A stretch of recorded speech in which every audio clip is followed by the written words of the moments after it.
ਉੱਥੋਂ ਤੱਕ ਪਹੁੰਚ ਰਿਹਾ USA ਤੱਕ, ਕਿਉਂਕਿ ਸਾਡਾ ਟੂਰ ਹੈ ਅੱਖੀਆਂ ਉਡੀਕਦੀਆਂ।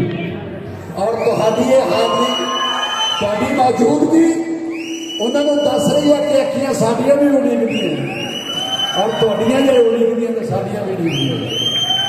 ਦਿਲ ਵਾਜਾ ਮਾਰਦਾ ਆ ਜਾ ਤੇਰੇ ਵਾਲਿਆਂ ਵਾਸਤਾ ਹੀ ਪਿਆਰ ਦਾ, ਜਾ ਤੈਨੂੰ ਅੱਖੀਆਂ ਉਡੀਕਦੀਆਂ, ਜਾ ਤੈਨੂੰ ਅੱਖੀਆਂ ਉਡੀਕਦੀਆਂ, ਜਾ ਤੈਨੂੰ ਅੱਖੀਆਂ ਉਡੀਕਦੀਆਂ। ਉਹ ਲੱਗਦਾ ਨਾ ਜੀਵੇ ਅੱਖੀਆਂ ਉਡੀਕਦੀਆਂ, ਲੱਗਦਾ ਨਾ ਜੀਵੇ ਜਿੱਥੇ ਜਾ ਕੇ ਬੈਠ ਲੱਗ ਉੱਥੇ ਤੇਰਾ ਕੀ ਹੈ।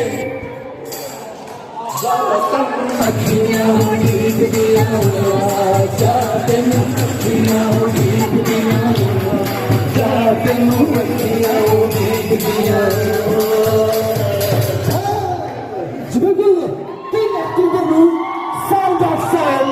ਆਪਾਂ ਮਿਲਦੇ ਆ ਕਿਹਨੂੰ ਇੰਤਜ਼ਾਰ ਹੈ ਮਾਨ ਸਾਹਿਬ ਦੀ ਐਲਬਮ ਦਾ, ਜ਼ੋਰ ਨਾਲ ਦੱਸੋ।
मैं बहुत बहुत वेलकम करूँ।